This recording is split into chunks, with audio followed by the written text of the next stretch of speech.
Hello friends, I hope you're doing great. Welcome back to my channel, Navin this side. I hope you guys are keeping good. Today in this video I'm gonna talk to you about sports photography. And in sports, I'm gonna specifically talking about cricket. Since I've done so many cricket shoots, I think I can definitely share some of my experiences with you and the learnings which I have done through my own experiences so that you can also learn more about photography and specifically photography when we do it in a cricket match. So let's start.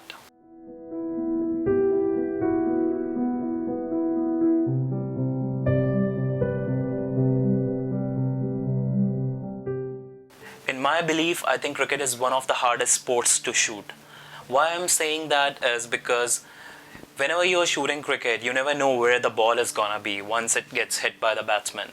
So within that span of 360 degrees, you have to just be very quick. You have to rely on your senses, you have to rely on your responsive times so that you can actually follow and track that ball towards its direction, right? So that is one of the reasons why I particularly feel cricket is extremely hard to shoot.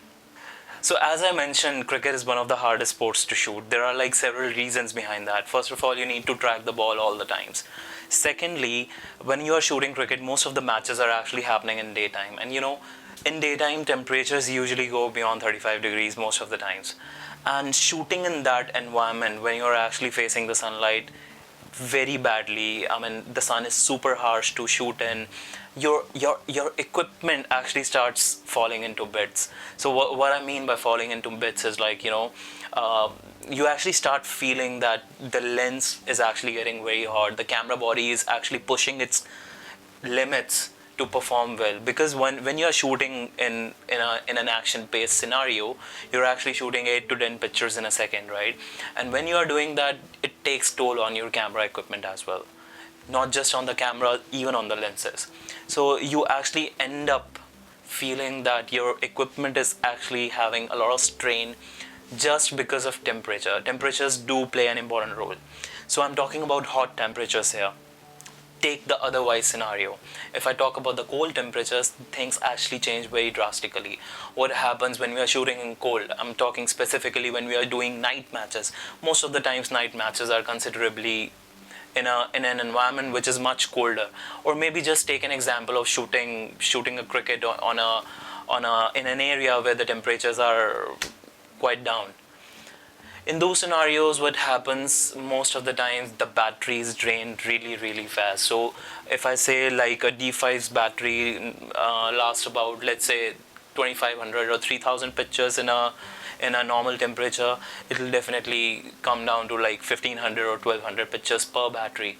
So what you need to do if you want to improve your cricket photography, the very first thing you gotta be doing is to arrive at the location as soon as you can.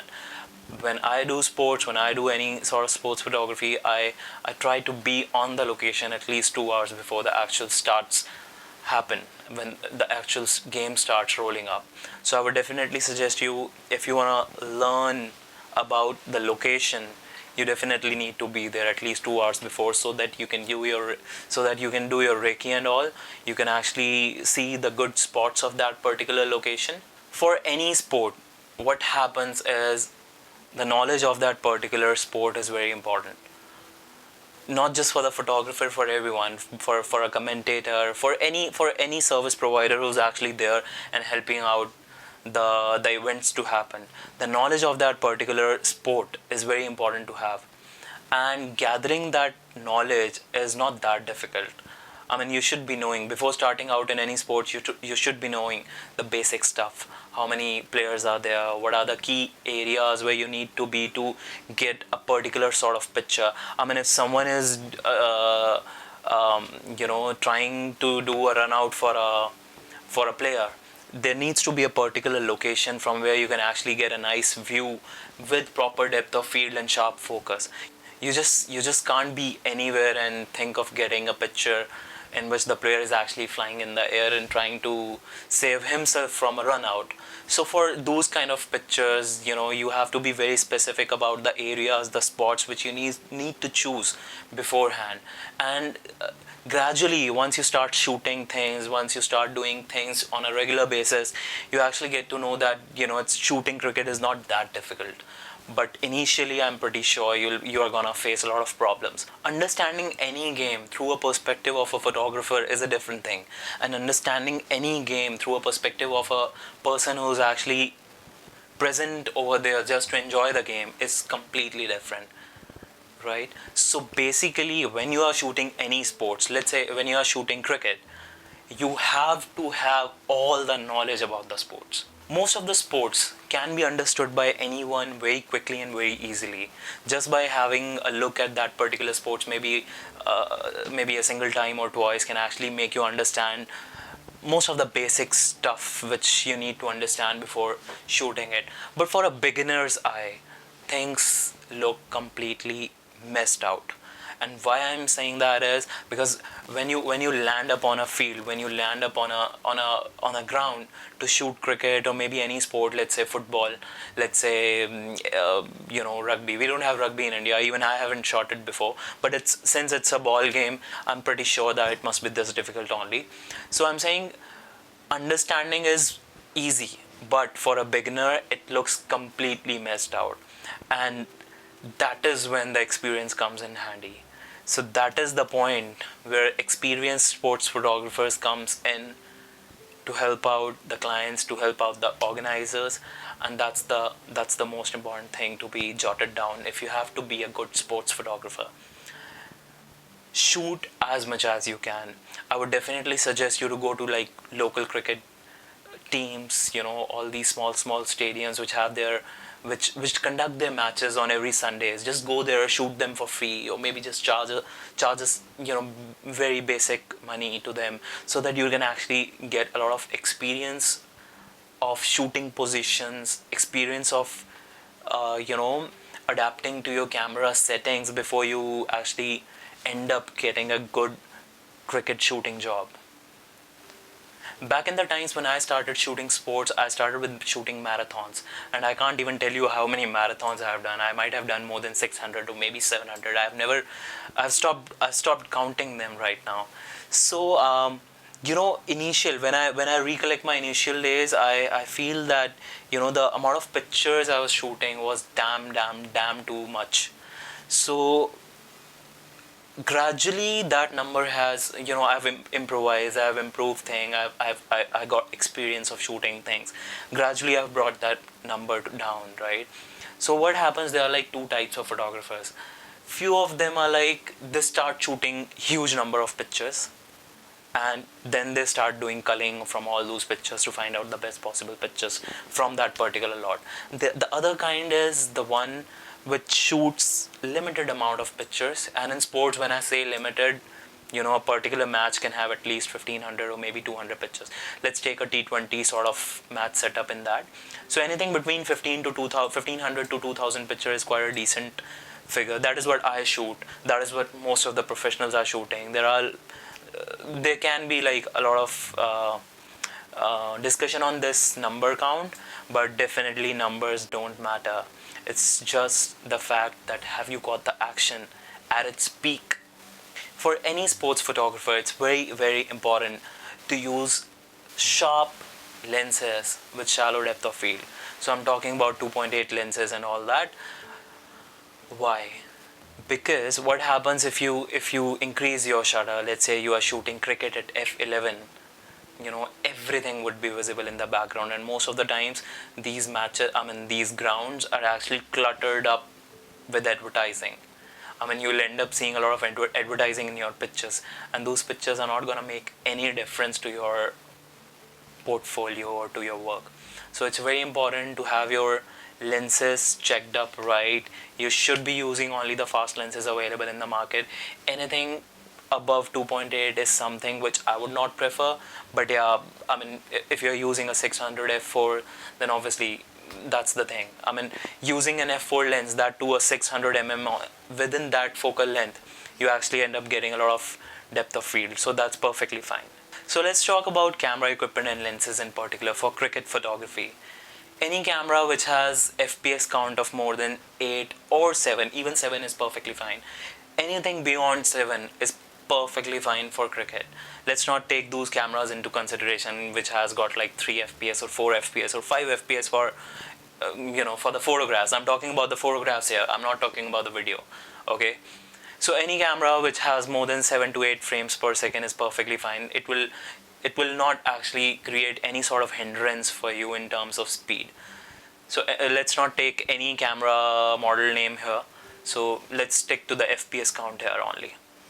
Talking about the lenses, so when I shoot, when most of the photographers in the cricket ground, when they are shooting, most of them are actually using more or less all sort of lenses, and they're like, everyone is using the same sort of setup. So I'll tell you which lenses are majorly required and which one I prefer to shoot with. So 70-200 is something which you must be carrying all the times. When I say all the times, it should be in your bag all the times. 70-200 2.8 should be there in your bag. Let's take a wide lens. I mean, that's an important part of sports, because most of the times when we are not always shooting with those big lenses. Those wide angle lenses do play a very important role when it comes to creating those impactful pictures. Those pictures which actually convey the feeling of being present into them. That's what a wide angle lens creates for us. So wide angle lens, anything from 15 to 16 mm is perfectly fine. Though I also carry a fisheye lens with me, because capturing all the stadium activities in one particular frame is something which I love to do, and most of the sports photographers, they do carry a fisheye lens. The third lens which I would definitely prefer you to have, which is the main tool of the trade, which is the most important tool of the trade, is a 600 mm. In particular, I don't love to shoot with 600. Rather than that, I love shooting with a 500 mm. So there's a reason behind that. Since 500 mm is, I'm talking about Nikon's 500 here. Since 500 mm is quite light in the weight, along with that, it's not that bulky when compared to the 600 mm. Plus, if I use a 1.4x converter with that, I can actually make it a 700 mm, and that is like more than enough for cricket. But if I use a 600 mm, what happens? It's more bulkier, it's much heavier, and if I use a 1.4x converter with that lens, it gives me a focal length which is like more than what I actually need. So most of you might be thinking that why a fixed 500 mm, why not a 200 500, or why not you have got Sigma's lenses which are like variable in focal length, why not those lenses? So I mean, if you're starting out, I would suggest you to start with whatever lens you have. I've seen people who are actually shooting cricket with those basic 70-300 lenses as well. But when it comes to creating images professionally, when it comes to creating images which are gonna be getting printed, which are gonna be getting published in a lot of magazines and all that stuff, quality of the images actually play an important role. So these 500, fixed 600, 700 mm lenses, those fixed lenses, I'm talking about the fixed lenses, they are whatever you say, they are actually way more sharper than the lenses which are having variable focal lengths. So that is the reason most of the sports photographers are actually using these fixed lenses. Since I've covered most of my experiences in the video, I think you might have got some idea of shooting cricket. But now when you are actually on the field, what is that something which you need to do to get good pictures? That's the core part of sports. That's the core part of doing the photography itself. So what happens in sports photography, there are like two types of photographers. One are those who are actually shooting every single ball. Either they are targeting the batsman or they are targeting the bowler. Whosoever is more famous, whosoever is looking dominant, they are majorly targeting that person, and they are shooting every single ball. The more experienced ones, or the ones who do not have the pressure of delivering every single picture to their clients, the ones I'm talking about, what they do is they wait for that particular picture. They wait for that body language of the bowler, they wait for that body language of the fielder, they wait for the body language of the batsman, and then they target their pitches. They actually create pitches. So both the jobs are tough. See, both the jobs are tough at their own end. But what happens when you're actually shooting every single ball, you get more chances of getting good pitches. That's a fact. But when you're actually searching out for the good pitches, you actually end up missing a lot of good frames as well. This is a fact. So how you need to start doing your photography, that is gonna be your personal way of shooting things. But when it comes to me, I believe in shooting every single ball. And I think that's the reason I've been able to shoot a lot of action in my cricket photography. A lot of people ask what exactly is a good sports photograph, or what exactly is a good cricket photograph. What makes a photograph special? So I would say any picture which is having a lot of emotional connect to it is what makes it really special. I mean, there's a very good possibility that you might have got a good picture which has got peak of action in it, in which everything is perfectly fine, but there are no emotions in it. And those pictures, they actually end up making nothing out of it. They end up getting printed nowhere. They end up getting dumped up in a hard disk. Why? Because not just the action, you gotta be very attentive towards the emotions as well. I mean, think about a picture. Think about a picture like, the most famous batsman. You take a name, you think about the most famous batsman. He just got, out, and he's just crossing a group of the team, which is actually celebrating in the background. And he's like passing from here. His face is like down, his body language is really down. He's feeling low at that particular time. And just behind him, there are like a lot of people. There's a whole team behind him who's actually cheering up, who's actually celebrating the whole scenario. They are flying in the air, they are doing hugs, they are cheering up like anything. That's what emotional connect is. That is which conveys the feeling of a good sports photograph, which is very important. So I hope this video was a bit helpful to you. I'll be making more videos like this to bring some of my experiences to you guys. So let's see. I hope you enjoyed it. Stay connected, and if you like this video, like, share and subscribe. Thanks.